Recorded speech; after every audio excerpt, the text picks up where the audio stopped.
Salut à tous et bienvenue dans cette vidéo. Ici c'est le Focus de ETR Allemagne. Alors dans cette vidéo, je vais répondre aux différentes questions qui ont été posées. Alors si je ne réponds pas encore à ta question dans cette vidéo, ne te fais pas de soucis, je vais tourner d'autres vidéos, je vais répondre aux différentes questions. Alors avant de commencer cette vidéo, j'aimerais t'inviter, si tu es nouveau dans ma chaîne YouTube, à t'abonner et activer la cloche de notification pour ne plus manquer mes prochaines vidéos et de me laisser un pouce en l'air si mes vidéos t'ont plu bien sûr.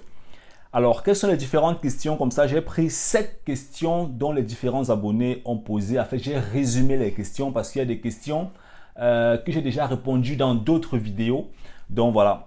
Alors, la première question, c'est celle de Innocent.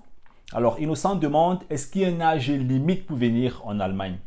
Alors, je dirais en fait que la tranche d'âge, en fait, en moyenne, des gens qui viennent aujourd'hui en Allemagne, c'est entre 16 ans et 21 ans, 22 ans.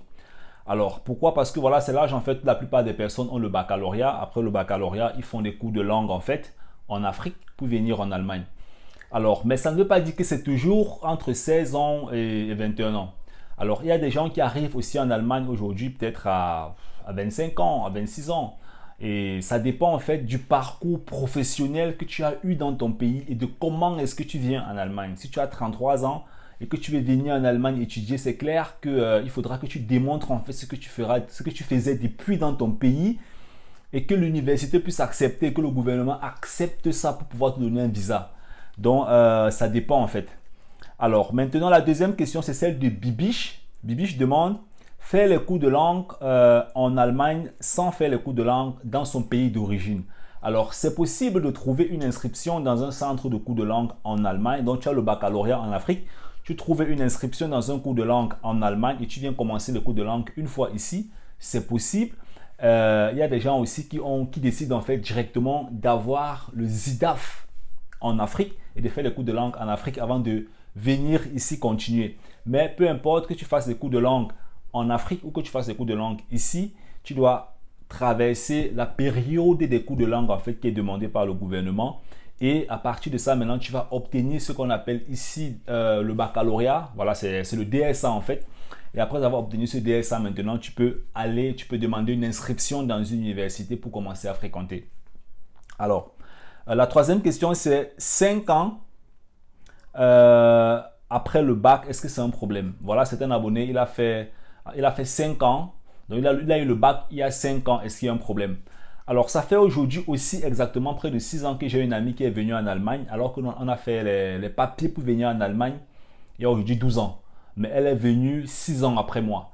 Donc, elle a eu le bac et elle a fait sa première demande de visa, ça n'avait pas marché. Deuxième, ça n'a pas marché. Elle a fréquenté au Cameroun, elle s'est développée et puis elle est finalement venue. Donc, je ne pense pas que ça devrait poser un problème. Ça dépend en fait de qu'est-ce que tu faisais pendant ces 5 ans. Si tu étais au quartier et tu vas faire la demande de visa, c'est clair que ça ne va pas passer. Mais si tu démontres en fait ce que tu faisais en Afrique et que c'est prouvable sur papier que l'ambassade de l'Allemagne accepte, alors ça devrait passer. Je me dis en fait. Alors, la quatrième question, c'est venir en Allemagne sans étudier. Alors, si tu viens en Allemagne sans étudier, pardon, excusez-moi s'il te plaît. Si tu veux venir en Allemagne sans étudier, je ne sais pas si la question c'était tu veux venir juste travailler en Allemagne.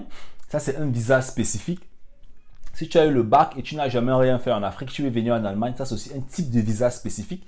Donc ma chaîne YouTube s'adresse beaucoup plus à ceux-là qui veulent venir étudier. Après les études, ils veulent venir travailler et aussi réussir dans la vie en Allemagne. Donc je pense que si tu veux venir en Allemagne sans avoir étudié, tu dois t'intéresser à un visa spécifique dans ce secteur.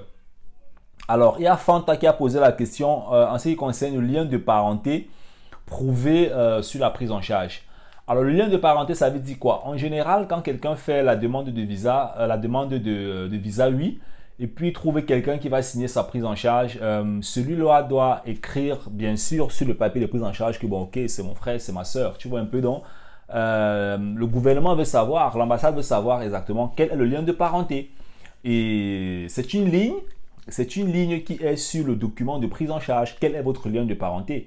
Donc, si par hasard, ou bien je ne sais pas trop, le gouvernement regarde, demande les papiers, parce que si toi aujourd'hui tu fais la prise en charge de ton cousin et tu dis que c'est ton frère, ou bien je ne sais pas trop, et la personne peut donner son acte de naissance, hein, à l'ambassade. L'ambassade regarde le nom des parents, elle se rend compte qu'il n'y a pas de logique. Alors c'est clair que ça peut poser un problème.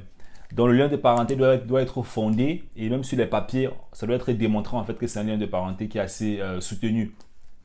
Alors la sixième question, c'est Vanessa qui a demandé est-ce qu'on peut faire un petit jet informatique avec le bac littéraire? Alors ce que je dirais en fait, c'est que j'avais tourné une vidéo où j'expliquais en fait qu'en Allemagne, il y a une institution ou des institutions dans plusieurs États qui reconnaissent en fait le diplôme avec lequel est-ce que tu vis en Allemagne. Donc ça veut dire que quand tu arrives en Allemagne, l'institution là dit qu'avec le bac que tu as, tu peux étudier telle filière. Avec le bac que tu as, tu peux étudier telle filière. Bon, à l'époque, j'avais un ami qui avait un baccalauréat A. Il a étudié génie civil. Alors, bon, maintenant, c'est possible en Allemagne qu'il y ait des universités un peu éloignées ou des universités qui ont une très petite réputation, qui vont t'accepter en informatique.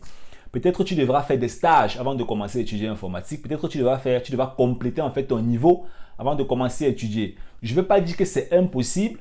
Ce sera limiter tes compétences, Vanessa, ou alors ce sera te mentir. Mais je dirais qu'il y a une voie qui peut bien sûr parvenir à ce résultat. Et il faut juste savoir comment est-ce que procéder. Mais si tu étudies informatique en Allemagne, je pense que tu dois d'abord t'intéresser à comment tu vas venir en Allemagne. Hein. Tu viens d'abord en Allemagne. Quand tu arrives en Allemagne, tu vas maintenant chercher des universités qui peuvent t'accepter dans l'informatique avec ton baccalauréat. Donc, le défi, en fait, c'est d'abord d'arriver sur le territoire. Une fois arrivé sur le territoire, maintenant de regarder qu'est-ce que je peux faire avec mon bac, avec mes compétences, une fois que je suis en Allemagne. Et la septième question, c'est quand commencer la procédure pour l'Allemagne? Alors, en général, la procédure pour l'Allemagne commence quand on a déjà le baccalauréat. Tu as le baccalauréat, tu commences ta procédure, tu fais tes cours de langue, tu fais certifier tes papiers, tu trouves une inscription en Allemagne, un correspondant qui va le faire pour toi. Bon, maintenant, il y a des gens qui peuvent commencer même à faire les cours de langue en seconde, en première. Si tu as le temps, tu peux faire tes cours de langue en seconde, en première. Rien ne t'empêche de faire tes cours de langue même en troisième, à côté. Si tes parents savent déjà que tu vas venir en Allemagne, tu peux faire tes cours de langue même en seconde, même en première. Mais la procédure, commencer à légaliser. Il faut que tu aies le bac, parce que tu dois légaliser le bac. Donc, c'est après le bac. Hein? Tu dois avoir le bac. Et dès que tu as le bac, tu peux lancer réellement ton dossier. Alors, j'espère que cette vidéo vous a plu. Je lis tous vos commentaires. Si vous avez des questions, posez bien sûr dans la barre de description. Je lis vos commentaires et je vais vous tourner encore des vidéos où je vais répondre à vos questions. On est ensemble. Bye bye.